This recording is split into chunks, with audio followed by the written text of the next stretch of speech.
Hello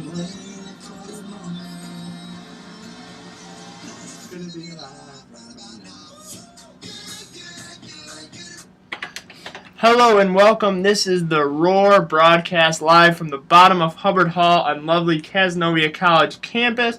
And I am your host, Patrick Smith, and with me, as always, is my co-host, Kevin Ingram. Yes, I am here in the building with you today, Pat, and I think we have a good show for today. Yeah. We have a lot of information to get Yeah, a lot of stuff. We called the last show the marathon, and we titled this one, We Thought the Last One Was Long. That's because all 5 sports that are currently playing right now we're going to touch on today. We are going to start off with softball, and we're going to recap some of the games that recently happened. Their game against the University of Scranton, against Morrisville, and at SUNY Delhi, and preview their next games against Clarkson, Cougar College, and Penn Tech. We also have a special guest coming in that's going to talk to you guys a little bit about softball.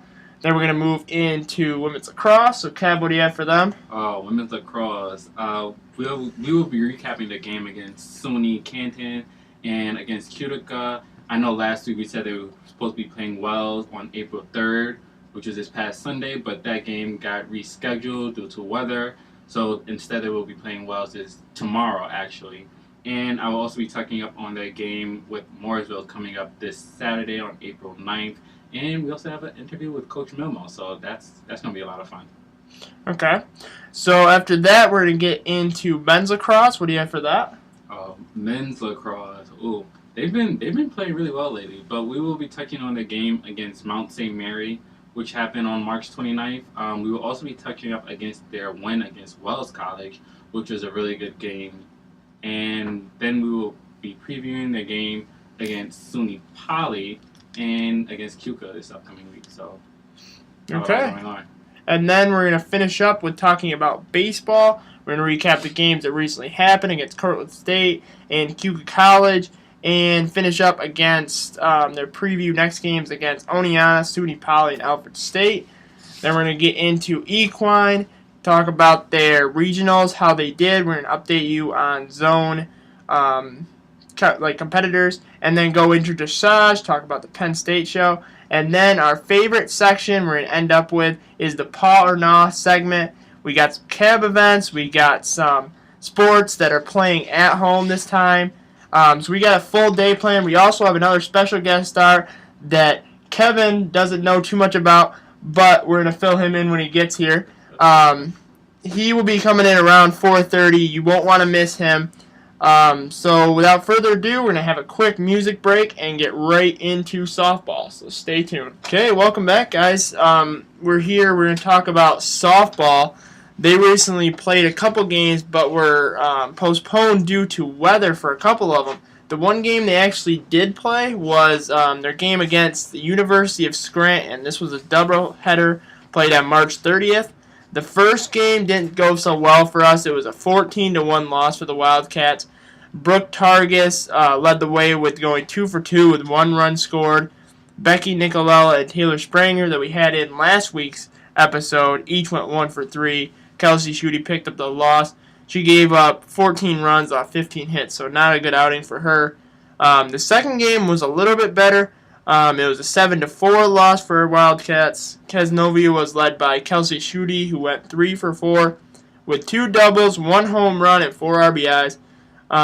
Kelsey Morgan picked up the loss. She gave up 7 runs on 15 hits. So both games, 15 hits. That's not good. Kev, what do you have to add on this game? Ooh, it looked like they had like a really tough day for them on March 30th of 2016. They had some really good key players who played really well. They just came up short, I would say, for the second game rather than the first one. It looked like the first game was really tough, but it looked like they went into the second game, shook off some of their like jitters, and it looked like they played really well in the second game. And this was the first game that they played back in New York. So, I mean, getting back to the somewhat cooler weather, the different air up here, I mean, you got to get back used to it. And this was a good way of getting back into it. Yeah, Pat, but, like, we've also been having nice weather around here lately. Like, it has not been its usual, like, snow, with the exception of these past 2 days. Say. But prepping going into this game, I mean, the weather was, like, sort of fine for the most part. It wasn't too bad, not a lot of rain. No snow present, so They just came up short. Yeah, I mean, the second game was a lot better, obviously. We started hitting the ball more, and that's what we need out of our Wildcats, is to come back and have this second game, end with a positive sort of thing. So then the second game we want to touch on is the Morrisville State game. That game was postponed, as well as the SUNY Delhi game. So our softball team just can't catch a break with the weather, similar to what we're going to talk about with baseball in a little while. And then coming up for them, they have a couple games set up. The first game is at Clarkson on Wednesday, April 6th. They are currently 13-5 this season, which, looking at that, you're going to think, wow, we don't have a chance in that.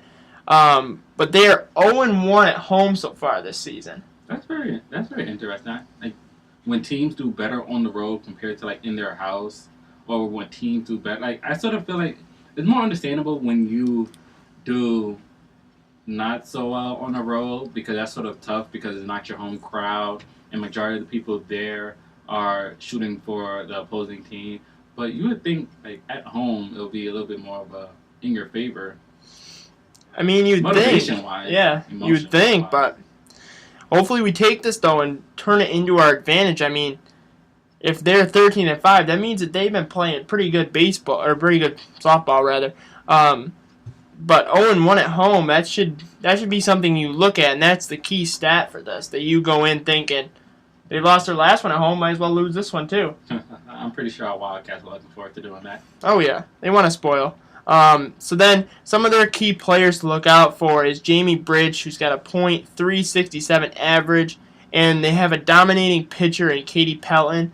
So Kev, what do you think about this game overall, just looking at it from a standpoint? It looks like our Wildcats are going to have a tough one, but what's in their favor is the fact that this is a doubleheader. So they have a second time, depending on how the first game goes, to still get a win or to get a second win of the day. So I think that's the best part sort of about these doubleheaders, is that you have double chance to do something and learn from whatever happened, what might go wrong in the first game, and to make up for it big time in the second game. So, especially if the first one, like the Scranton, if they don't go so well, you can always come back and do a lot better, regroup kind of thing. So then reposition yourself, stuff like that. Yeah, simple little adjustments that might help you out. Their second game they play versus Keuka. This one's home. This will be the first official game on our home turf. It was supposed to be the Morrisville game, but that was postponed due to weather and other circumstance. So this one will be our first home turf game. So if you're in the region and you want to come out and watch the first ever collegiate softball game held on our turf, this one should be it. We're hoping now. The weather hasn't been so well recently, but we're hoping that this weekend's a little bit different, a little bit warmer. Have you looked at the forecast, Kev? No, not really. I think we're supposed to have rain, though, at some point this week. Like, the temperature isn't supposed to go up, I know that much. But when I was walking over here to the station, a lot of the snow was melting, so, I mean, that's like a good sign. Yeah. So hopefully we can get this game in, because I know if I was on the softball team, I wouldn't want to keep pushing these games back, because you play, I think it was 8 they played down in Florida, or in Myrtle Beach, and then they come back here and it seems like every game, cancel, postpone, cancel. Yeah. It's not the way you want to get started. So, like, they definitely don't want all that practice, like, go to waste and not be put to use, so. Yeah, and especially when you start getting in the swing of things because games obviously are a lot different than practice. Once they start getting that routine with showing up for game day and stuff, now they have to take a long break, and it's not good on our players. Yeah, that can take its toll. Yeah. So then last time they played Keuka, these were both losses, 10-1 and 3-1 Wildcats losses for them. But they are only 4-4 overall and 1-1 at home thus far. I should have put down the road record instead of the home record. But anyways, seems like they've had a decent season, but I think this one should be one to look out for, because we want to rebound from those past 2 losses to Keuka. This one might be a game to watch. Yeah, this would definitely be a game to watch, because it looked like they are a nice, fair match compared to our Wildcats. So neither team is going to be able to walk away with an easy win or with a bad loss. So it looked like it could be a close. Like, it's up in the air. Yeah, literally and figuratively. Some of the players to watch out for are one of their hitters, Jessica Parmitter, who has a .412 average. That's pretty good for a hitter. And Liz Warren, who has a 2.66 ERA and a 3.1 overall record. We're not sure who's pitching this game, but they got to be up. They got to have their good stuff going for that game because Kuka's going to be a tough outing no matter who's pitching. So what do you think about this game, Kev? It's going to be a good one. It's going to be one to go watch. And it'll be on a turf for the first time ever. So that's definitely going to be a big game. I'm pretty sure a lot of faculty members within the area are going to come out. And a lot of the friends and maybe family members from our softball players will come out to the turf field because we actually can say we're actually home for once. Yeah, because it is technically home compared to like the Fenner Fields or the OCCs that we are temporary homes. And then the last game we want to touch on is Sunday. This game is also home, so they have back-to-back home games. We hope this one, if Cuca doesn't, this one we're really hoping does because that'll be 3 home games that they've had to move other places. Pentech is currently 5-4 and 1-0 on the road this season. So they travel pretty well with 3 batters batting over 400 average. And this one should be a good game too. So Kev, what do you think about this?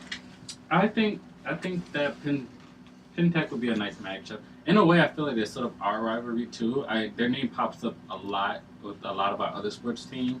So Pentech is always fun watching them play us against our Wildcats. So it'll be a good one. Yeah. So our next guest just walked in, so we're gonna get him set up before we go right in the interview. So we're gonna have a short music break to get him set up. So stay tuned. Okay, welcome back. We have our first guest in the studio, Mr. Chris Comino. So can you introduce yourself to the audience? Yes, my name's Chris. I'm the softball coach here at Casanova. I'm also the women's basketball assistant athletic director. A little bit of everything up there in athletics. Okay. So what is it like being the coach of 2 very different sports here at Cas?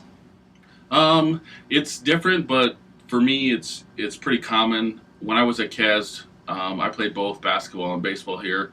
So it's something I've been around for the last 15 years, pretty much all my life because it was the same for high school. So they are 2 different groups of girls. They're totally opposite. So it is a little different, but it almost makes it a little better. So I'm not kind of dealing with the same kind of people over and over again. But, overall, it's just dealing with a great group of girls, which makes things so much easier. Yeah. Do you have any that play both sports that you coach? I do. I have a couple that play both sports. Taylor Springer plays basketball and softball. Alyssa Connor plays basketball and softball. So we do have a few. It's been like that for the last couple of years since I took over, which is nice, Yeah. And it makes things easy for them too. So they don't have to deal with 2 different people. They just deal with me. I guess that could be bad sometimes since they got to deal with me all year. But That's true. It's good. It's true. So what was it like being able to play your first 8 games down in sunny Myrtle Beach? Well, compared to what we got here, it was great. The opportunity to be able to get outside and play softball is nice, and it's nice that we have the opportunity to do that here at Cas, where we can go down south for a week and play and really get away from here because being inside all the time just mentally gets to you. So the opportunity to take that break and get outside and really experience something different, is great for the girls. And it was nice, it's just nice to be outside and play. Yeah. And really get to do what we all love to do, and that's softball. So what is it like playing or practicing in the gym? Is it a lot you can't do, a lot you can do? You try, as coaches, you try to simulate as much as possible. But it's tough because bounces off the gym floor are not what you're going to see when you're on dirt. But you try to do as best you can, and you try to throw out as many different drills as possible so the girls don't get bored. And when they get bored, that's when they start not focusing on things. But we try to do our best of mixing things up, and right now we try to go live quite a bit because that's the fun part. Yeah. Having pitchers throw and live at bats, and really that's hitting is the easiest thing to do in the gym. It's the defensive aspect. That's the tough thing to work on. Mm-hmm. So how has the season been thus far with all the stuff we've talked about with that? The season's been good so far. For the most part, it's typical New York, upstate New York softball. We go down south. We had a good time down south going 4-4, which from the records, that's the most wins they've had going down south is 4 wins. Wow. So that was nice. And coming back, we knew we'd have a tough time getting some games in. That's why I scheduled Scranton, and we'll probably go down to Scranton again next year because those PA schools, they don't get snow like we do up here. So Yeah. we've been able to get that in. But, now, of course, we're dealing with this weather right now, which hopefully will be able to get some games in, but just time will tell. Yeah. So one thing we've been talking about a lot on this show is the freshmen that are coming in. They seem to be playing very well. So can you tell us a little bit about how they've panned out thus far? Our freshmen coming in had a very high expectation with them, and they've really met it. Some of them have gone farther than I expected. Laura's a good example. We all knew Laura would be a good hitter coming in. We didn't expect her to really jump out right away like she has. We expected her to maybe take 2 or 3 weeks, maybe 10, 15 games before she got going. But as soon as we got down to Myrtle Beach, she just went on a tear, and really carried us for most of that week in our games. But we have a good freshman group. Really, to be honest, if we had to come down to it, we could start almost a whole freshman infield, catcher, pitcher, first, second, third, and short, to where we could compete with anybody in the conference. I mean, that's how good of a freshman group they are. Huh. And I expect big things from them for the next 4 years with this program, and they make my life easier when it comes to softball. Oh, yeah, here. definitely. So Is that a testament to your recruiting style, or is that just luck of the draw? Some of it's luck of the draw. Most of these girls were interested in CAS, and it's, as coaches, we do our best to try to show them that CAS is a great place for them to be and how they'll excel here, not just in the classroom, but on the softball field. And I think some of them like that aspect, that they have the opportunity to excel at both, inside the classroom and on the softball field, and it helped. But some of them, I will be honest, kind of fell in my lap, which, that's how it works sometimes with the recruiting. You keep your ears open, and somebody comes knocking on the door, you take them. Okay, so what is the outlook for your upcoming conference season? And then to further along that, possibly playoffs. Well, anytime you're, as a coach, you're looking to excel and be as good as you can be as a team, and win as many games as you can. And that's what we're looking to grow on. Now in my 3rd year here, we've taken steps forward, beating teams in our conference that we haven't beaten in the last 15 years. Last year to this year, where we're talking about, we know we deserve to be in playoffs because we're that deep, we're that talented. And we expect to be there in the end. And we work hard every day to put ourselves in position to have that. And it's not going to be other teams beating us if we don't make playoffs. It's because we beat ourselves. But we're a talented group, and I think we should be at a spot to put ourselves in playoffs and really compete. I think we're deep enough to throw out a bunch of lineups and really take on anybody in our conference. Okay. So what is your take on the move to playing softball games on the turf of Cristagos Field this year? It has its ups and downs. I'm a traditionalist when it comes to things, so of course I always like the idea of playing on grass and dirt, but living in upstate New York, you need that opportunity to play on the turf. And that's something I think in the long run, once I think we get everything figured out and how it's supposed to be and where is this supposed to be and all the right equipment, I think it's going to be great for us. We're allowed to have 40 games in college softball, and we've only played 30 the last 2 years. 30 last year, 30 the year before. So we're missing out on 10. With the turf, it gives us the opportunity to play more games.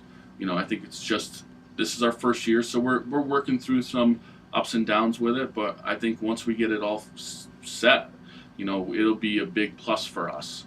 Okay. Because we'll be able to play more games. Yeah, and I'm sure our fans like that because, that's in walking distance versus having to get in a car and drive somewhere. Right. We've never really had that home field advantage. When I went to school here, they played out in Syracuse. That was their home field. So they barely had students go out to the game. They had a few. It was mostly parents. So this is the closest softball's ever been to campus. And I think once we start playing, softball's an exciting sport. I think once we start playing at home, we'll get a nice fan base. Okay. So we've been talking a lot in this show about your team already. Is there anything you'd like to add about softball to our audience? Um, I think just it's a sport that I think most people once they start watching, they're gonna really like it. It's a fast-paced game, and the girls are talented too. I think are gonna really play at a high level, and I think fans will like that. And I think it'll be a great experience for anybody just to come out and watch. Hopefully, we'll have some sunny days where kids can just walk up to the turf and kind of get away from schoolwork and just relax and watch a softball game. And I think it'll be a nice experience for everybody. But they're a talented group, top to bottom, seniors, juniors, sophomores, freshmen, and I think if people have the opportunity to watch them, they're gonna see a very talented group. Okay. Well, we want to thank you personally from the Roar here for taking time out of your busy schedule to come and speak on our show. We like giving the fans an idea of what goes on with softball behind the scenes more than just watching the games. So we're going to go on a short break and then get back into women's lacrosse, and it'll be Kevin taking the mic. So stay tuned. Welcome back, ladies and gentlemen, to the Roar. It's been so interesting today, Pat, with me playing my music. I'm trying something new, and a little birdie told me over the weekend. You're talking to birds now? Yeah, on my free time, and they pointed out, they was like, whenever you play music, sometimes you play consistent flow music. He was like, and then sometimes you're just throwing something that's just straight off topic, straight different genre, and I was just like. Oh, I was like, sometimes it depends on what's going on here in the studio. Sometimes I have a song on standby, or other times I have you pick it, and that's usually when the weird stuff starts to come on. Hey, I had country on last week. Don't say weird stuff. No, I'm not talking about country. No, I'm talking about they said sometimes I'll play a bunch of pop stuff, and then somewhere in the middle of it The Little Mermaid would pop up or something. It was weird stuff like that. They'll be like, "Oh, you have a consistent genre or flow of music." He's like, and then there's something that just randomly pops up in there. It's tricky. But yeah, so I'm starting to try and set it with a single sort of tone ish each. But it's a little tricky because sometimes I get into a zone and I'm just I can play this. But anyway, Alright, so women's lacrosse. Yeah, women's lacrosse. They've been having a very good season. You've touched on this a little bit when you was talking about softball. A lot of games have been switched around a little bit due to weather here at CAS for some of our home games that we were supposed to have, and also in the surrounding areas that our sports teams were supposed to play at. So with women's lacrosse, though, they got lucky and was able to play SUNY Canton, which was away, and that was on March 30th of 2016. And we took a really hard loss that day, Pat. We only had two scores that day, and that was Deja Warrens with an assist from Madeline Brand, which was in the first half, and then Mackenzie Brissett with Gianna Dixie in the second half, and that was it for the whole entire day. We ended up losing that game 2-3 total. Yeah. And that was all the action. Definitely a tough loss. But for Canton, Mary Claire Bowes would score 5 times, and Robin Carroll would score 4. They were their top shooters for the day. Some assisted, some unassisted, but SUNY Canton definitely had our number on that day with a 2-13 loss. And it was, I don't know, it's very interesting because they were just coming off a pretty good run. They have very high energy, but they took a tough loss. So what do you think, Pat? Well, this is hard because SUNY Canton, I don't know if you guys with the audience know where that is, but that's way up north. And I mean north, I mean by Canada. That is, I believe, a 3 or 4 hour drive. So, I mean, having to go all the way up there to play this game, I would imagine their team was probably tired because watching us play, I don't think that we lose 13-2 very often. No, we definitely don't. That's one of those games that something must have happened where we just weren't on at all that day. Shout out to Kent for playing a good game for them. I mean, they must have noticed that we were struggling a little bit and then just took it to us. But that's not a game that we need, especially going right into conference play. Thank God it was non-conference. Yeah, thank you. But as you said, going right into it, you would think that our girls would be a little shaken up after coming off a tough loss like that, and they will end up playing a conference game against Cuca on April 2nd, which was also away. And in the first half, Abby Webster was scored twice. One of them unassisted. One of them with an assist from Miss Caitlin Shepard. Deja Warrens was scored with an assist from Patricia Breen. And Caitlin Shepard was scored with an assist from Abby Webster. And at the end of the first half, the score was 3-2. So it was sort of close in the first half of the game. So I think when we have our interview with Milmoe, Coach Milmoe, she sort of touches on Cuca and Casanovia's college relationship as like they're definitely I would say second to our rivalry list behind Morrisville for some interesting reason. Yeah. I don't know why, but it's just Cuca is just their name pops up quite a bit, and whenever it's mentioned, it's just. Well, what's funny is I grew up not far from Cuba College, and I mean I obviously knew about them like playing sports, but I never heard the name Casanova. So it must be. I mean, if it's recently, I mean that's one thing, but to be that close of a rival with them, I know.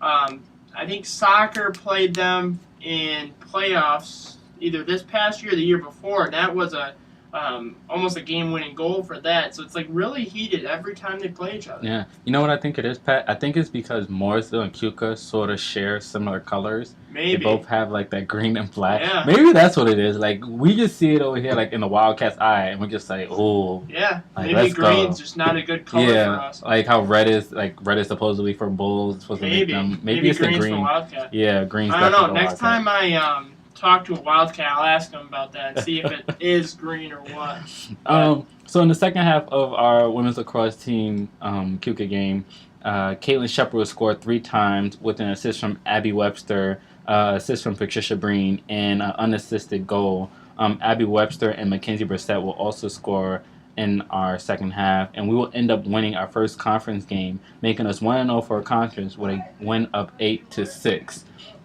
What do you think of that, Pat? To come off a game like SUNY Canton where you're 2-13, and then come back into a conference game, not home, and win 8-6. That's really good because I mean that game was tough, that SUNY Canton game.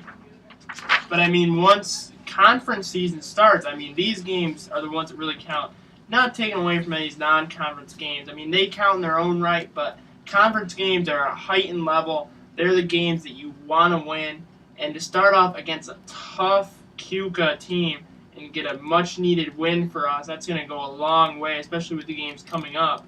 But yeah, that was a good game.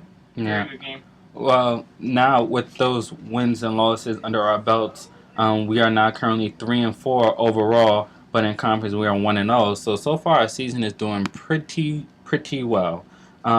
They were supposed to play Wells this past Sunday, but due to weather conditions, that game got moved to April 6th, which is tomorrow. So we have no information for that game, but still, it's probably going to be a pretty good game, interesting game, especially since they will be playing Morrisville this upcoming Saturday. So it sort of is a nice warm-up for that game.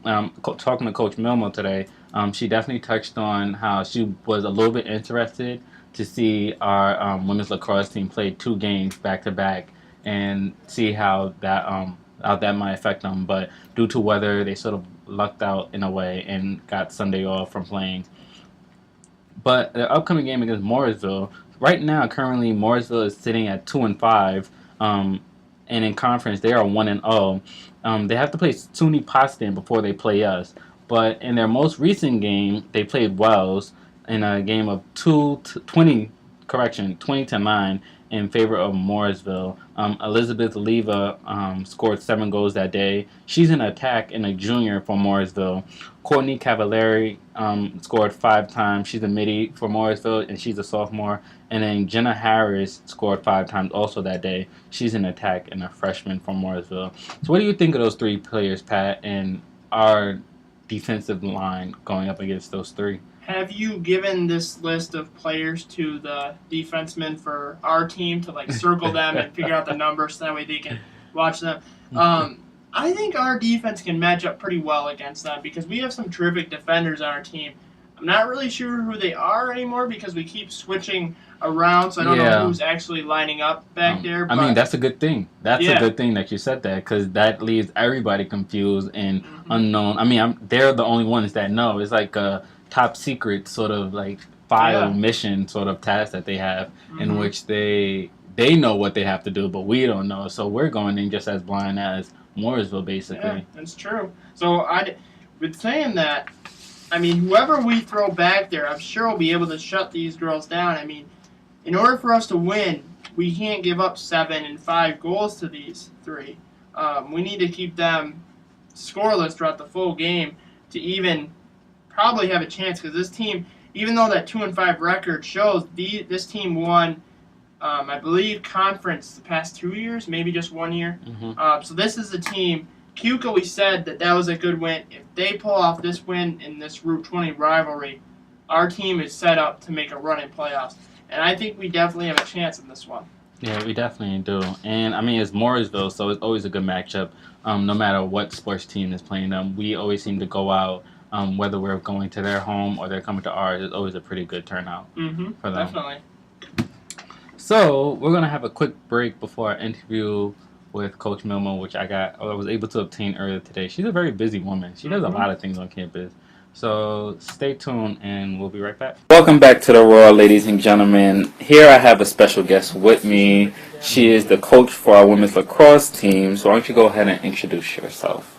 Hi, Kevin. My name is Adair Milmoe. I'm the new Project Reach Administrative Assistant and the new head coach of women's lacrosse at Cazenovia College. I've lived in Cas for 6 years and in Fayetteville, Manlius for 18 before we moved here. I am married to Patrick Milmoe, who works in Canastota Publishing, and I have 3 daughters. 2 are in college and 1 is in high school at Cas High. Oh, great. Well, welcome to Cas. I definitely want to give you a big old welcome to Cazenovia College, our athletic department, and our campus overall, just from the Roar, from me and Pat. So let's just get right into it. So what was it like your first day on campus? My first day was so exciting, to have a new job with Cazenovia College right in my backyard. I've always had to travel, especially being a head coach, for a couple hours back and forth. So to have this opportunity right in my hometown was so exciting, and everybody's really supportive, not only Project Reach, but the athletic department, and merging the 2 jobs together, both administrators have been really cooperative and have been so helpful in helping me to manage both jobs at the same time, so it's been really good, and it all started that first day. Well, you definitely sound like you've been hardworking since the day you walked through the door. So how has it been so far filling in the shoes of the women's lacrosse team off of what their previous coach, who was Lauren, how has it been to sort of step up into that? Because that's probably big shoes to fill. When you go into any sports team, when you're a new coach and there's players that have already been established for like 2-3 years, and now they have to form a new bond with the new coach. So how has that process been so far? Yeah, that's really true, Kevin. I didn't know Lauren, but I know that she worked here for many years and had a wonderful relationship with her athletes. And, having to have someone new come in was a challenge. It was a challenge for our new student athletes, but they were ready to embrace some changes and some different philosophies and systems, and we have, come out on the other side, I think a stronger team. So yeah, we do, the ladies did miss Lauren very much, but we've now, you move on, things change, and, we're taking the program in the direction of trying to be one of the top programs in the NEAC on a consistent basis. So it's all good stuff. Definitely. You definitely do have some very big players on your team at that. So you've been a coach before. Coming to Cas, compare and contrast what it has been like so far. I've coached for 15 years in the college industry. Before that, I coached at Fayetteville Manlius with Kathy Taylor for 6 years as her assistant. Very successful teams in the high school level. My first job was at Oswego State, and that's 16,000 students. It was huge. Then after that, I went to Colgate and explored the Division I aspect of this sport for a while. That's I think there are about 3,000 students, 2,000 to 3,000 students at Colgate. I realized Division I wasn't what I was about. I was a Division III athlete myself at William Smith, and then had been at Oswego State, and I realized Division III is who I am.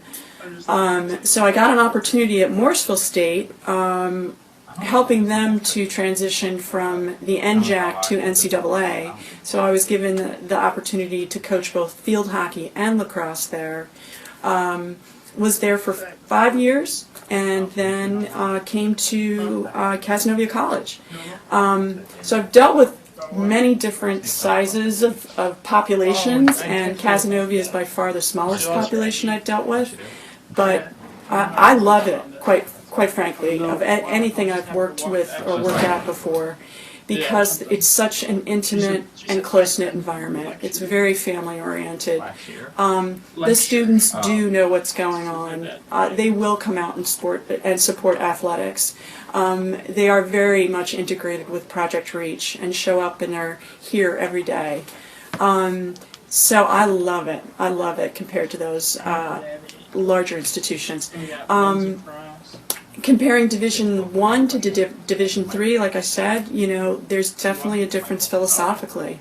Division III is all about the student athlete, and academics comes first.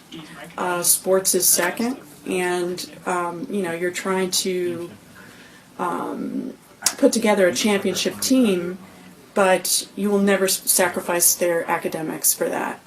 They're here to graduate, and part of my job is to help my student athletes graduate. So that's definitely a big part of it. Student athlete, like it speaks volumes. Not just the athlete and not just the student. They do both, and we definitely have some tremendous student athletes who do an amazing job at doing both and being successful at it. So far you guys are 1-0 in conference. How does that feel? Well, that feels great because opening our season, we played some very difficult teams, and they were all challenging, and I know it was a stretch for the ladies, but it helped them to be better, because usually when you play up, you play up. So it pushes you out of your comfort zones. Even though we might have suffered a defeat, we were in it with most of the programs, with the exception of Muhlenberg, which was, a top 20 team in the nation. But still, that's where it's at. If you want to be a top team in the nation, this is what it looks like. So it was good for them to explore that in Georgia when we went away. So then we opened our conference, and here we play Cuca, which we've never, I guess, beaten in close to 7 years. Oh no! 7+ years. That's definitely a big rivalry on our list. Yeah. So they were a little nervous, but okay, we can do this. And they realized once the opening whistle blew that, looking around, we can do this. Mm-hmm. There's nothing we haven't seen. Let's just do it. Mm-hmm. So they shook off any type of adrenaline and just decided to go after it. Yes. And they played some tremendous ball. Great defense, great attack. Goalkeeping, Abby is phenomenal. So all sections, the midfield phenomenal. All sections of play was on fire, and they did the job. Oh yes, they definitely did, in a very superb way, and they were definitely very excited. And I know they're probably still talking about it now as we speak, as a win over Cuca, because it's just such a big rivalry. And they were jumping up and down after the game. So you guys talk about games that you guys started off for the season. What was it like going down south and playing away, I guess you can say, for the most part? What was that like? Actually, that was so fun, too, because the ladies had never done a spring break, traveling while competing before, spring break trip. So we fundraised. People were so generous. The ladies also came up with money themselves. And we drove down in vans, 3 vans, the coaching staff and I, Shelby Wood, and Kimmy Verigian, and myself.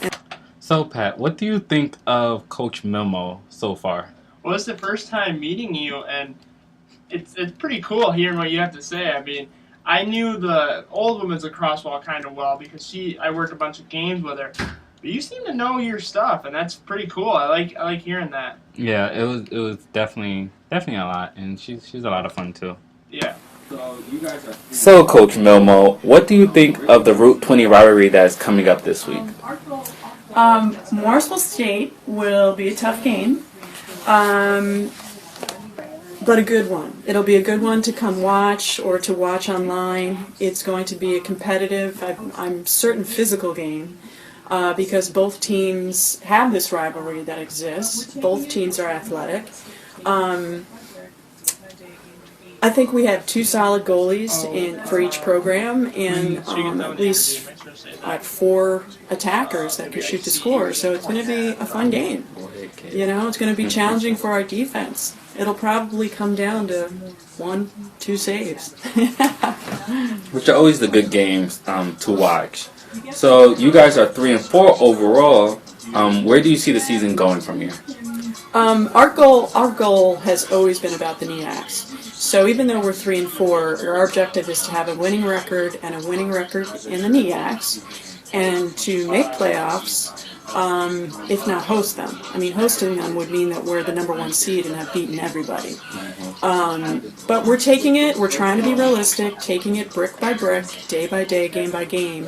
And though that's our goal, we're just still trying to practice every day toward the next game. So for us, it still is about Wells on Wednesday, for example, and then we'll focus on Morrisville on Saturday, okay, without getting us too far ahead. If you get too far ahead, you can sometimes Get confused. yeah, people can beat you if you overlook some people, and you really can't. Yeah, you should never overlook an opponent in any sport, whether their season is 0-25 or 25-0. I always tell people what matters is that time period that game slot is set, and what happens when the whistle is first blown, and what happens when the whistle is blown at the end. That's really all that matters. You can be the best team in the division. Does not mean you cannot take a loss. If you look at the NBA, the Warriors are known for like the past 2 seasons. Steph Curry is a really good shooter, and they've just recently gotten their first loss. It's like it comes part of the territory when you're playing the game. So it goes the same way with lacrosse, whether you're playing a really good team or a team that you guys feel like can overcome, because you never know what they're going to bring to the table. Especially with Cavs, we're definitely never know what we're going to bring, what tricks we have up our sleeves. Players might be playing one position one day, might play something different. And what happened last year, that was then, this is now. So definitely a very big part of athletics. I agree. So what is it like sharing Chris Staples Field with men's lacrosse and now softball? This is the first time our softball sort of has a turf field, well, the home field, I should say, and it's actually on our turf where our men's and women's lacrosse play during the spring season, but we also have soccer who plays it during the fall season. So what is it like to share a field with softball, more or less? I mean, the word that comes to mind is compromise. And definitely, all 3 programs have to work together in order to meet the needs of the student athletes. And we've been doing that successfully. We've been trying to do that successfully to meet the needs of everybody. I know it's difficult sometimes because, men's lacrosse might have a game or softball might have a game one day, so they might need this time slot or full field. So you try and work with the coach and with our facilities manager, Ed, and you make it happen. You give and take. So far we've been working it out. So I have a question. Do the men's and women's lacrosse team, do they sometimes practice together, or I don't know. I always wonder why is it that the two, they're both definitely two, they are the same sport, different rules, but I never see them sort of interact, and I'm just why don't they sort of practice? I feel like they can sort of learn something from both each other in a way, because I feel like women's lacrosse is definitely they have more grace and more poise when it comes to compared to the guys, and the guys are definitely more hands-on than the women's lacrosse. So I feel like they can sort of learn something from both sides. Why don't they ever I don't know. Well, we did in fall ball. There were a couple of guys we were down a couple of players, and because a lot of our athletes play 2 sports. So I would have a practice, and literally I'd only have maybe 5, 9. So after their practice, I'd be like, hey, would you mind jumping in or picking up a stick? And they were like, sure. So it made it so fun, quite frankly. And they did learn. And it gave us an opportunity to take what we were learning and put it against gentlemen who are, know the game from a different perspective, but still know how to attack the cage. So if we could stop them, I was like, well, we stand a good chance of stopping anybody, right? So it was only a little bit, and only 1 or 2 times, but it's fun. When it comes to being in season, though, like our games are very different, and clearly they wear pads and a helmet, and we don't. And they have a pocket in their stick, and we don't. So if a guy looks to wind up, he can shoot from really far out. But, women aren't wearing that pad in the event that the shot goes out or shot goes down, and you're like, whoa. So we can't really mesh that way.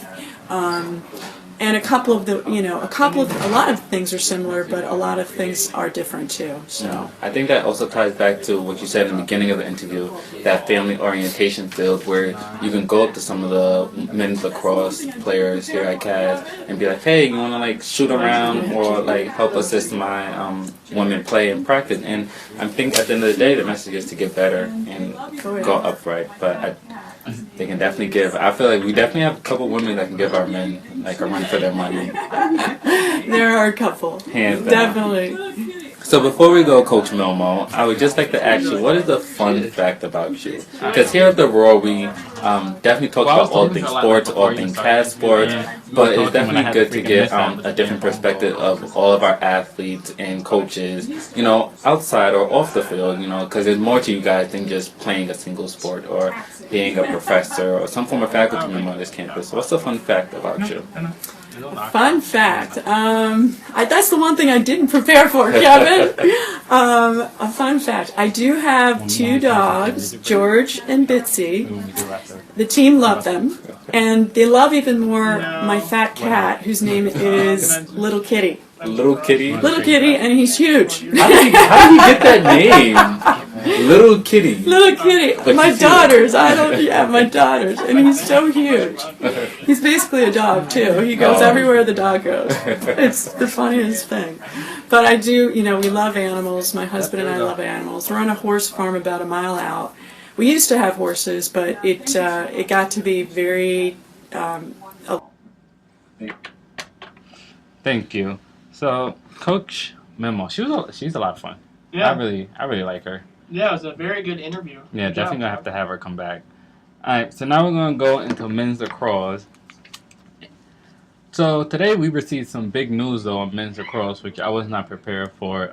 We got an email a few minutes before we went on air, Pat, about Brandon Maxson, who got NEAC Men's Lacrosse Offensive Player of the Week. He posted 11 points on 7 goals and 4 assists for this past week. So congratulations to Brandon Maxson on those achievements this past weekend, and I'm pretty sure there are many, many more to come from him and his teammates. But we're going to get right into it with men's lacrosse. They played Mount St. Mary College in New York, which is a home game, on March 29th, 2016. And this was a close game, Pat. In the first quarter, we were basically tit for tat with Mount St. Mary. A lot of scoring on both sides. Eric Hanover, Joe Tim shot unassisted. Kyle Kinsey assisted by Brandon Maxson and Ben Wilson. That Kyle Kinsey's second shot with the assist from Ben Wilson was we were actually up due to a penalty that had just occurred, and we were able to capitalize on that. A lot of unassisted points from Mount St. Mary's, though, from Dylan Demore and Danny Kugler. Hopefully I'm saying that correctly. Nicholas Graziano was score assisted by Sebastian Cena Jr. And in the first half, we went out 5-4 in favor of CAS. So it was a really close game. Second quarter, Mount St. Mary would start off by scoring on a penalty from Danny Kugler. This is where we actually had a pretty big hit for CAS. We had a lot of penalties, which I will touch on later on in the men's lacrosse section. Not much from Cavs this quarter. One goal was made by Brandon Maxon, which went unassisted, and a lot of scoring will be done by St. Mary's. 5 out of 6 goals will be unassisted by St. Mary's, and we actually went into the second half of this 10-5 in favor of Mount St. Mary. So this was actually, the first half of this game was really close, Pat. And the second quarter had a lot of penalties, which is why we only had one goal made that whole entire thing. What do you think of that? What do you think of penalties, Pat?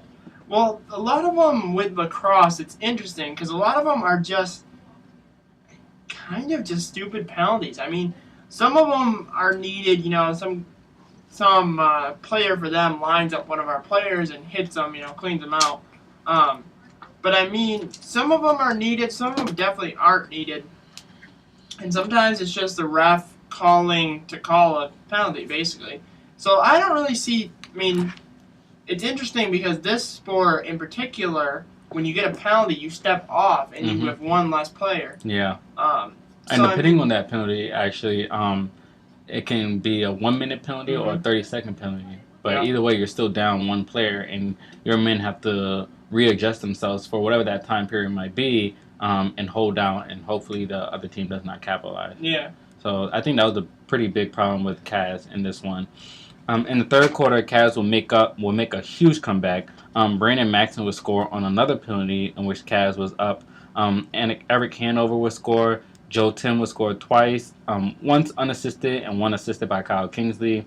12-11, still in favor of Mount St. Mary's, though, in the third quarter. Then we would go into the fourth quarter. Cavs would only score once, which was done by Kyle Kingsley with an assist by Joe Delia. We would end up losing that game 12-15. That day, very big on penalties. We had 12 penalties for the day in total. Cavs would have 7, 5 of which was done in the second quarter, resulting in a total of 5 minutes we were down without an equal amount of Mount St. Mary with Mount St. Mary's when it comes to players. Mount St. Mary would only have 5 penalties for the day. So we dominated that penalty area, which is not a good thing. Like, we need not to be dominant in that area. But unfortunately, we were that day. And I feel like we could have possibly won. Yeah, especially when you're losing, you don't want to have one of your key defenders in the box with a penalty. I mean, you want to be able to be at full strength, possibly get them to have penalties, but you don't want to put yourself at a disadvantage without even, you're initially trying to come back, and you automatically have someone in the box. It's not a good start. So these were very costly penalties. This is WITC 88.9 Casanova College in Casanova, North. Ooh, only 10 minutes late on that, Kev. But that's all right. It was Milmoe's interview. I'm not cutting off the great and the wonderful Milmoe. True. Like, you just can't do that. It's unprofessional. Very true. So yes, with men's lacrosse, Mount St. Mary's, we ended up taking a loss at home, 12-15. But it was definitely a close game. I think it could have went either way, but those penalties definitely got into the way of that game, and unfortunately our players need to sort of humble themselves a little bit, because what I've learned with a lot of these sports teams when it comes to penalties, oftentimes the ref will see what the second person did and not so much what the first person did. So, and I think that's what really got our players don't like that day. retaliation. Oh no, retaliation is not good. And I feel like the best way to retaliate, though, if you want to, score, and beat them at the end of the game. That's really it. So our men's lacrosse will go away on April 2nd, 2016, and they will play against Wells College. Now, this was a conference game, and boy, was this a pretty good game. In the first quarter, it was a close matchup. Not a lot of action was done. Score was 4-2 in the first quarter of our Wells and Wildcats with Wells and Casanova. In the second quarter, Cas would step up and step out, and let me tell you, they created their own lane and just, I don't know what happened in between the first and second quarter, but a lane was somehow created in our Wildcats. It's a heck of a pep talk. Yeah, they capitalized very, very well. Kyle Kingsley would score twice, once on a penalty with an assist from Brandon Maxon and an assist from Joe Delia. Ben Wilson would score twice. Eric Hanover would score twice. Shay Ains, who's a freshman, would score 2. And Brandon Maxon would score. And at the end of the second half, the score would become 12-6 in favor of Casanova. So like I said, Pat, it was a big jump that that ended up happening. That's why I had to hype it up and build it up so well, because I really wish I could have sat down and saw this game and see what our men's lacrosse would have done. Were we winning at the end of the first quarter? Was that us up 4-2? Yes, I think so. Okay. Yeah, we were up 4-2. Sick. But I mean, it was still close though. Yeah. 4-2. That's Mhm. not a bad gap in the No, game. but 12-6 is. Yeah, but 12-6. But to do that in the second half, Mhm. within that time period, 12-6. In the third quarter, 8 minutes and 19 seconds was all Casanova in that time period. Kyle Kingsley was scored twice, one assisted by Mike Mall. Joe Tim was scored twice, unassisted, and one with an assist from Ben Wilson. He, too, is also a freshman. Eric Hanover was scored. Keenan Mahoney will also score, too. We haven't said his name quite a bit, but he was able to get a score this past weekend. Brandon Maxon would score on a penalty in which we were up, and the score would then become 19-8. Like I said, Pat, 8 minutes and 19 seconds was all Casanova in the third quarter. Wells had nothing on us during that time period. Sure. So that's a lot of time. A whole entire second quarter where we make a big jump from 4 to 6 from 4 to 12, and then in the third quarter to go from 12 to 19 with 18 minutes and 19 seconds. We definitely had our hands on the ball for a long time and was just in control, and Wells just could not capitalize. In the fourth quarter, Brandon Maxon would score, Joe Tim would score, Mike Bruno would also score unassisted. Kyle Kingsley would score with an assist from Keenan Mahoney.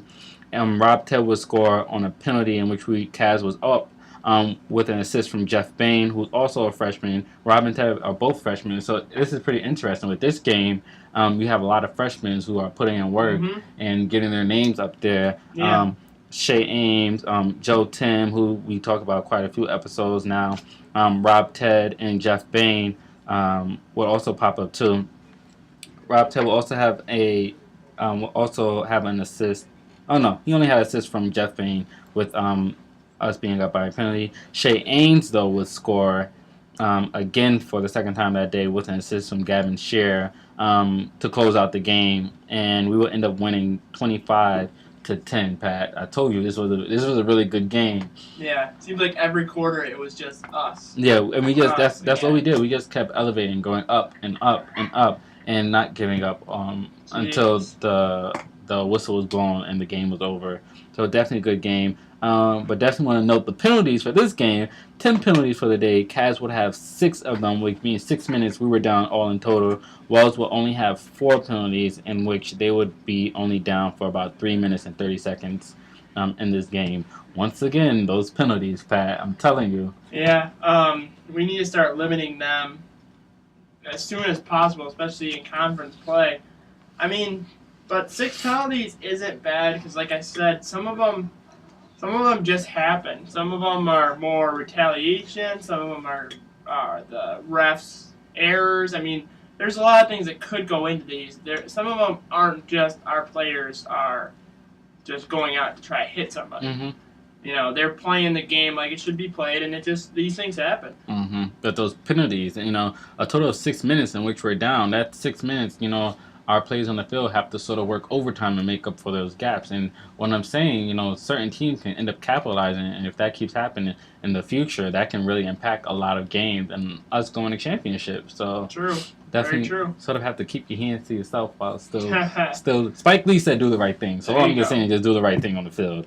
Mhm. They have an upcoming game this week on the 6th, which is tomorrow, in which they will be playing home against SUNY Poly. SUNY Poly currently sits at 3-6 overall, and in conference they are 1-0. They are coming off a win from Medal, in which they won 11-5. No players from SUNY Poly in that win. Nick Levante, who will score 6 that day, he is a midi, and he is a senior.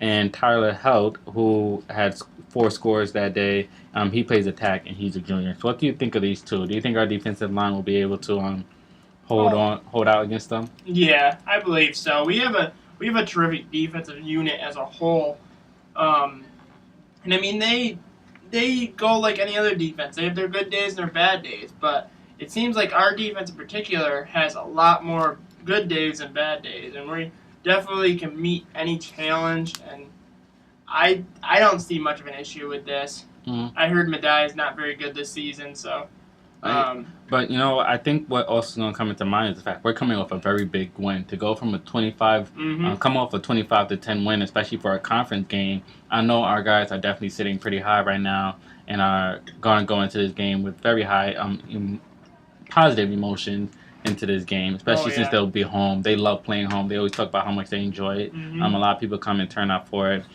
They will also be playing Cuca this upcoming week, and that will be away. That will be on April 10th, 2016. Right now, Cuca sits 5-1 overall, and in conference, they are 1-0. But before we meet Cuca has to play Bryan Athens before they come to us. The only stats that I have for Cuca is their recent game against Medal 2, in which Cuca will end up winning 16-2. Jordan Porter Lemon, he got 4 goals that day against Medal. He plays attack and he's a sophomore. And Andrew Burns also had a pretty good game that day. He had 3 goals. And he also plays attack and he's a sophomore. So they have 2 sophomores, it looks like, that are definitely getting their names up there this year. So you think our line pat will be able to hold out against these 2 sophomores? This is going to be a tough game because Cuca's always good. They went to the championship last year for men's lacrosse.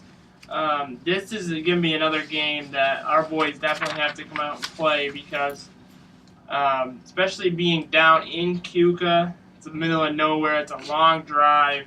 It's, this game could be dangerous for us. Let's just hope we're ready for it. Overall, one of the players that, besides these 2 sophomores, they have to address is a guy, I think his last name is Beebe. He's more of the passer on this team. He's like kind of our Joe Delia. Not even close. So he basically sets things up, basically. Yeah. Our Joe Delia is a lot better than him. But anyways, that's a guy to look out for. Yeah, so, definitely. I think this should be a good game, though. Cuca, they're going to come ready to play. They're 1-0 in the conference. We're most likely going to be 1, maybe not 2-0 coming into that game. So it's going to be one to watch. So if you guys are around Cuca, around the Finger Lakes region, and you want to watch some terrific lacrosse, this is a game to watch. Wildcats and Wolves, Wolfpack, whatever they want to be called down in Cuca. It's going to be a good game. It's going to be a showdown. Yeah, it definitely will. And like I said, when it comes to Cuca, for some strange reason, it's just this weird rivalry. I don't know if it's something that's been growing in most recent times or if it's been around a long time, but I feel this is definitely new. So we're going to take a really quick break in which Pat will be coming back and talking to us about baseball. So definitely stay tuned. Hey, welcome back, guys. While we were away at our last music break, our third and final guest walked in the door. So can you introduce yourself to the audience? Hi, I'm Michael Johnson. I'm a freshman here at Cass. Okay. So what is your role on the teams that you participate in? Well, I'm on 3 teams. I'm a cheerleader, a dancer, and I step. Okay. There's really no roles on, specific roles on step. Cheering, I'm a back spot, and there's really no roles on dance. Like I said, I'm a freshman, so. Okay. So what got you involved in these teams? Oh, well, I've been dancing since I was 7, and then I started stepping when I was 10, and then I started cheering when I was in high school. Okay. So do you have a favorite team over the other 2? You can be honest on here. We won't let them know.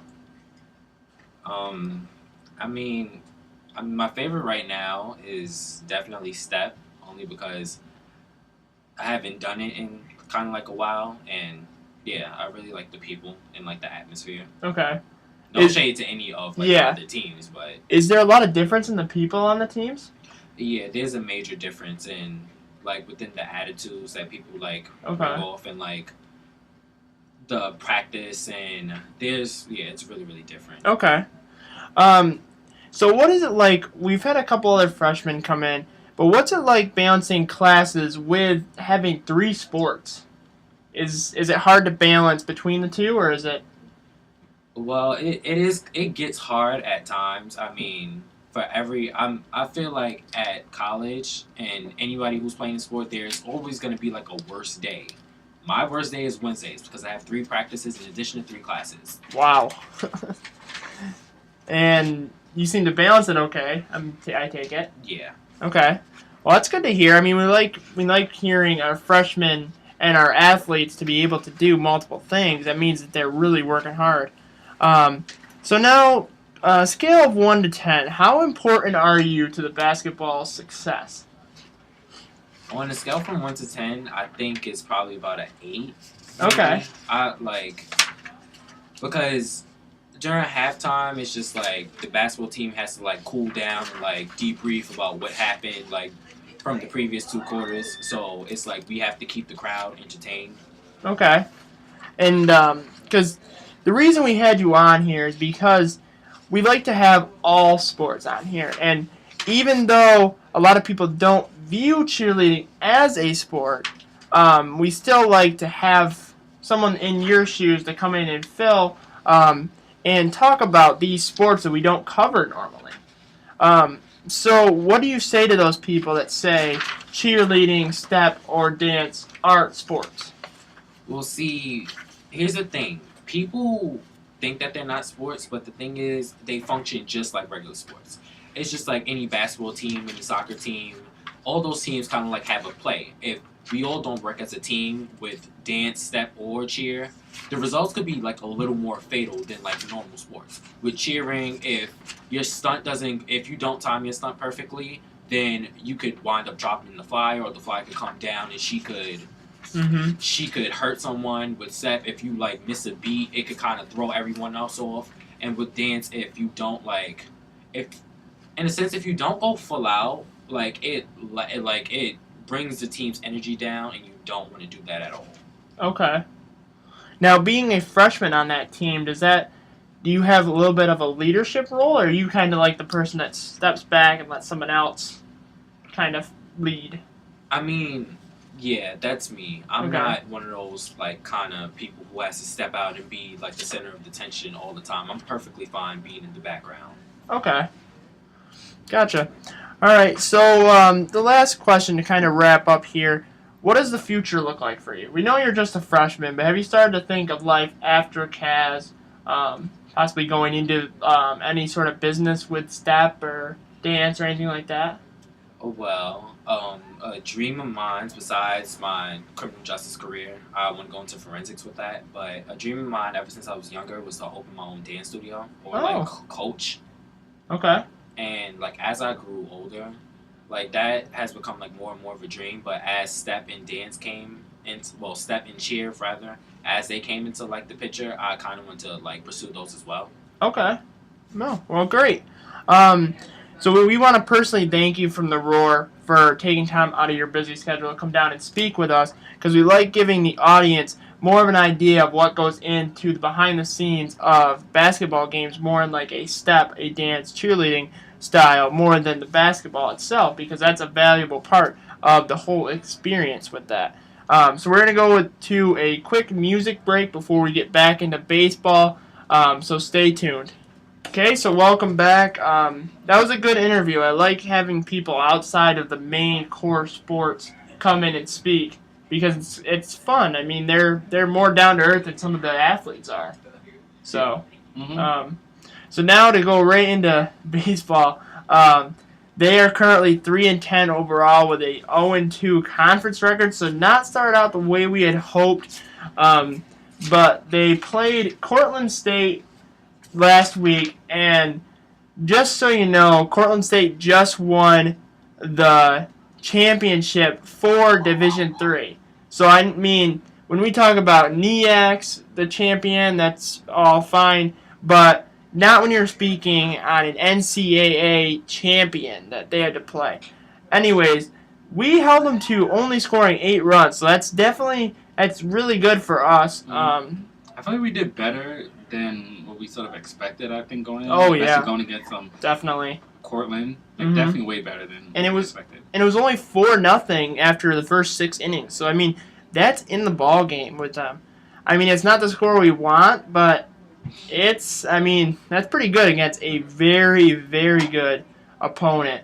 So, I mean, that's a good win. Not a good win, but a good day. Yeah, definitely is a good for a day. baseball team. To play someone at that caliber and hold them to only 8-0. I mean, they could have blown it wide open, 20, 25 or more, if they really wanted to. But that's how good we've been playing.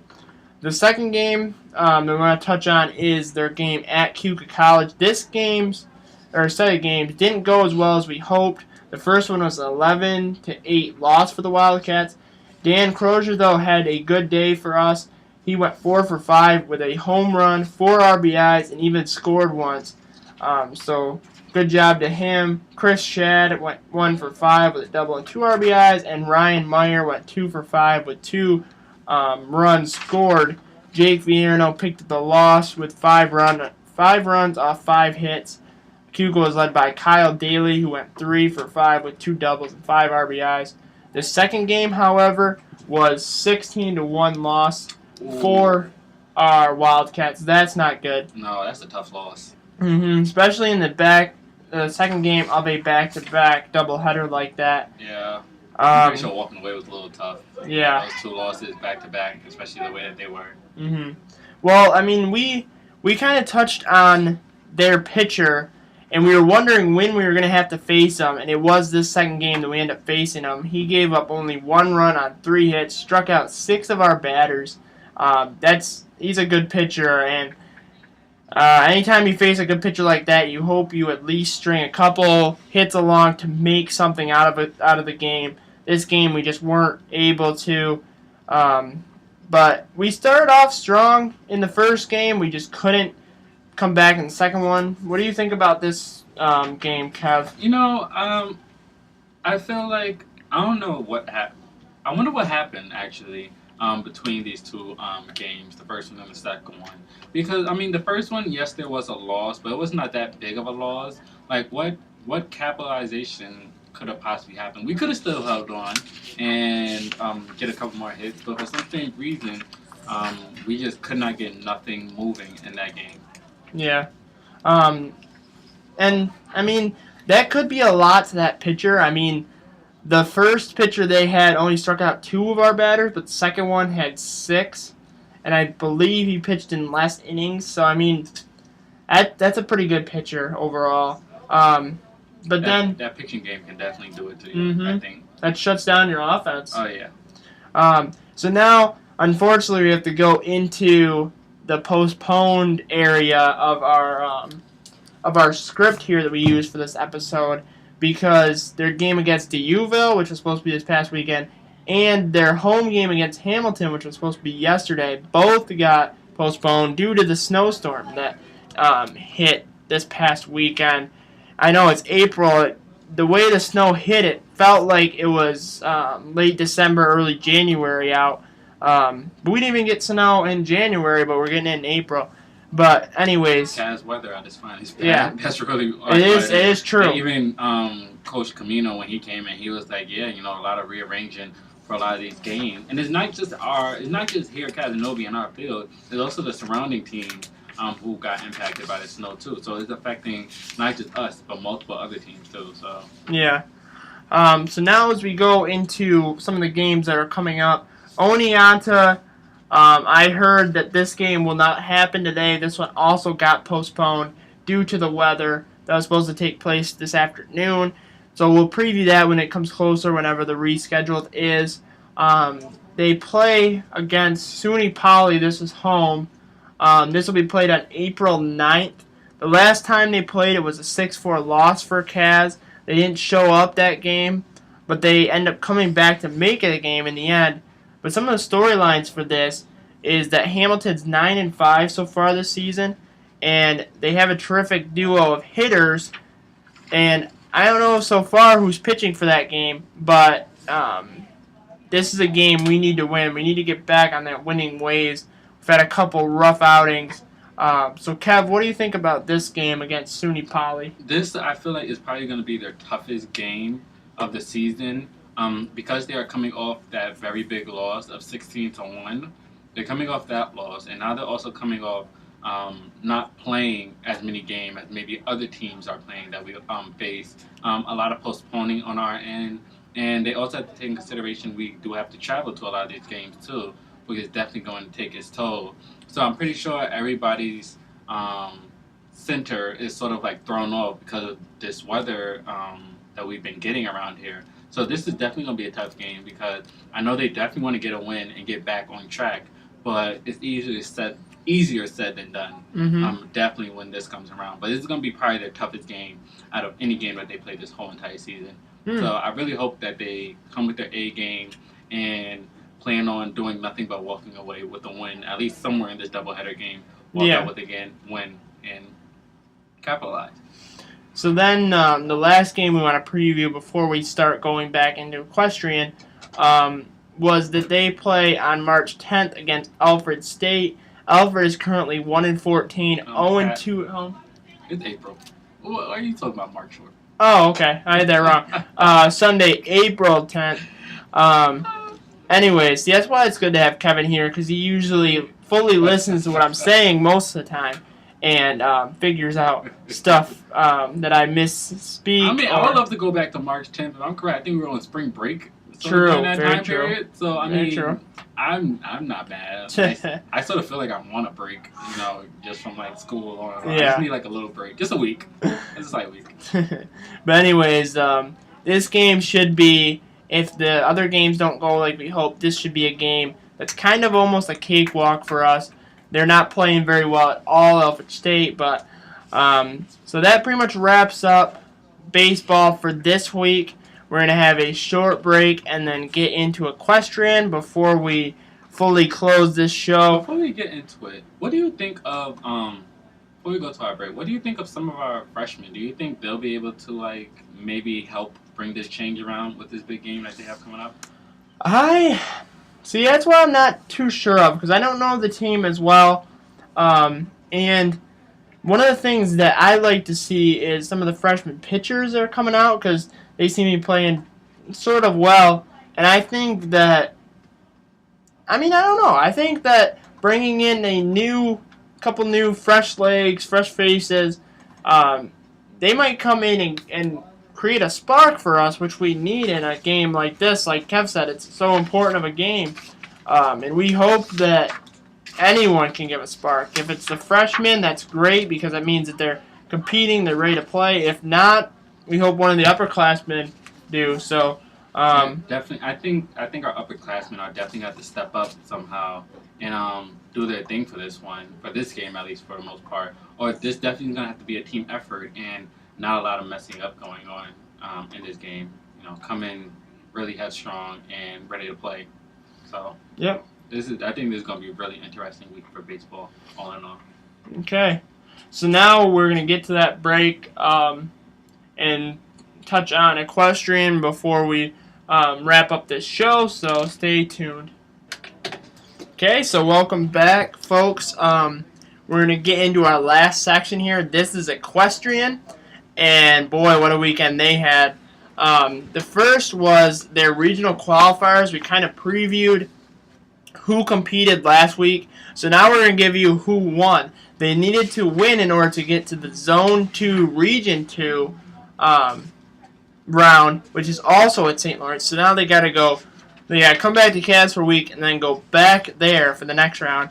The ones that qualified, there were 7 of them. Jesse Berman qualified for Novice Flat Champion. Kirsten Duggleby, she is in for Intermediate Fences Champion. She also got Intermediate Flat 3rd place on the day. Erica Ferreira got Intermediate Fences 2nd place, but it is a qualifier as long as you get Champion or 2nd place. Savannah Maines, she got it for Open Flat Champion. Renee Sandwich got it for Novice Flat 2nd place. Shannon Walsh for Walk Trot Canter 2nd place. And Kristen Wasoja got it for Novice Fences 2nd place. So congrats to all of you that will be riding at zones. And congrats to all of you that made regionals. You guys did very well. You just didn't have enough to get to that zones. But that's not anything against you. It might have been the horse. It might have been a horse. It's very true. So then we're going to go into our second show, which was also Saturday. We thought it was Sunday. Supposedly it was Saturday instead. It was the show at Penn State. It was the dressage show. First, this is a little different. I'm not sure how this all works, but they have first level, upper training, lower training, and intro level. So first level, Sophia Agdenifilo got third place. Alex Belton got fourth place. Upper training levels, Leah Forge got third. And lower training level, Catherine Meyer got fourth place.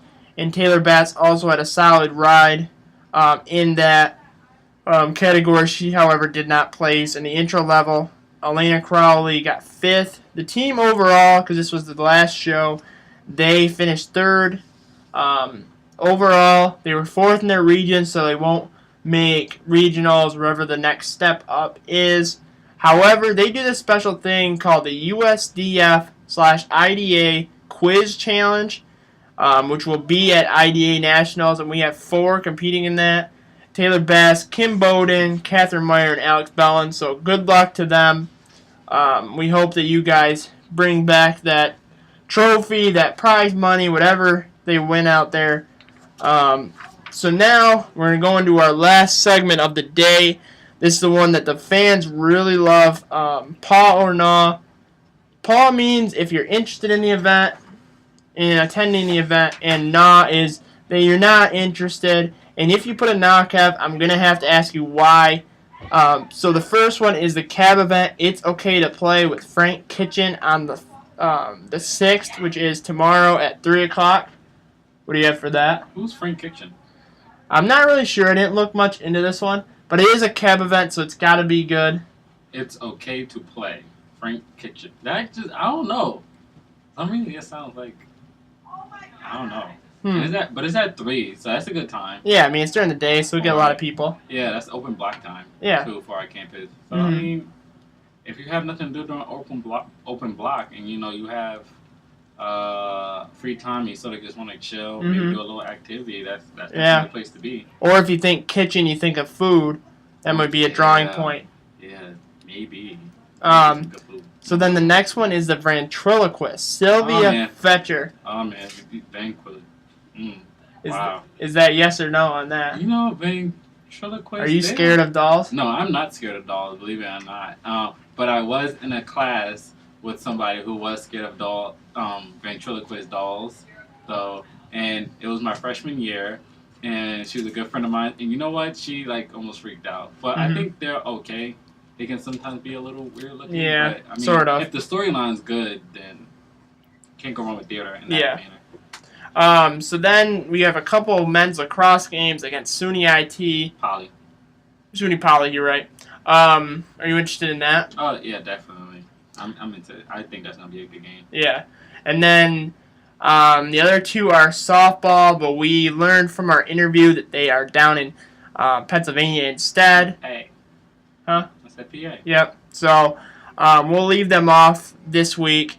But now, without further ado, we get into our closing section, and that means Kevin's 30 seconds of airtime because that's more than he needs. And we're going to talk about anything he wants to talk about that's different from sports.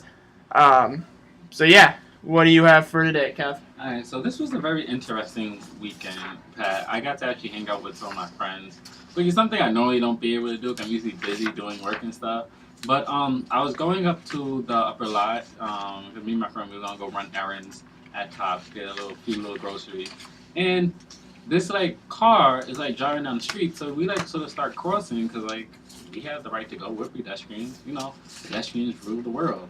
And so, this car, rolls up and then it stops. Right? And they don't say nothing. So, I just keep walking. And then my friend's maybe we should have done that. I was why not? I was we're pedestrians. We got the right to way. They can take a second. Ain't no traffic. They not in a rush. So, we start walking up towards the lot.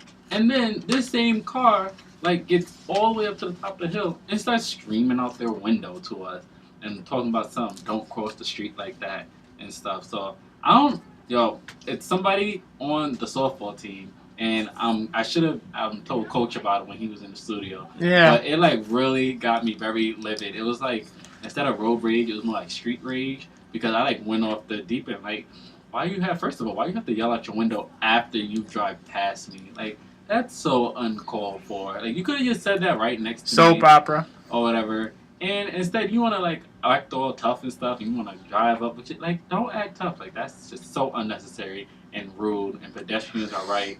You know, I am a driver, so pedestrians are unfortunately always right. All right, so that was a Did that nice. happen? No, that's never once happened to me. Oh, I almost got hit freshman year. That's different. that means you was in the wrong. That's because I was in the middle of a crosswalk and they just kept going. Oh, see, that would have been a good time to have a little street rage, and you could have yelled at them. Did you roar at them? No, No. I did get very angry. Okay. It took me a while to cool down because I don't like it when people do that. I would have respected them more if they would have said what they said when they were close to me. Like, don't wait till you Okay. get away to say some nonsense. All right, so thank you, Kev. That was very informative. I think all the listeners that happen to be drivers in our town are well aware that you don't like them. But anyways, we want to thank all of our listeners out there for taking time out of your busy day to listen to us. We're not just here to hear our own voices. We actually like to talk to you guys. But if you want to view this episode, you can view it on YouTube. We're kind of at a delay with previous episodes being up, but know that this will be coming up here soon. You can also check out on the tunein.com or TuneIn app. You can go on there and listen to us live if you're not near your radio. And then we also have a Twitter page that we use for promotional reasons with the show. We're going to throw up a Athlete of the Week again. Congratulations to Madeline Brand on winning it last week. She got all of her team to vote, I think, 4, 5, 6 times. Whenever we put our women's lacrosse team Athlete of the Week up, our women's lacrosse team go like They tweet go like all crazy. out. And they retweet it so that all of their friends that aren't players respond. Oh yeah. So- These other sports team, they need to get up there because our women's lacrosse team is just Yeah. dominant. So I mean that we try to do that just so it gives another way for us to reach out to the players. We also drop hints of next shows. We tweet at the people that came on today to thank them. So we use the Twitter page an awful lot. That's mostly Kevin's gig. So yeah, I mean, without further ado, I mean, good luck to all the teams playing if you guys can play. We apologize for the snow. That's an awful thing to have happen, that all of you guys get postponed. But anyways, Kev, do you have anything last to add before we end? I just hopefully a lot of our sports team played good this weekend. We've had some up and down games this past week, but hopefully this weekend is a good turnaround. Hopefully the weather is more in our favor so we can get to rolling and everything. I played some really good music today, man. Yeah, rolling or roaring, whatever they gotta do. Roaring. I like that. But anyways, Keep rolling, that's a tweet right there, ready to happen. So anyways, we're going on a 7-day break. We'll see you next week, same time, same place. See you later. See you later.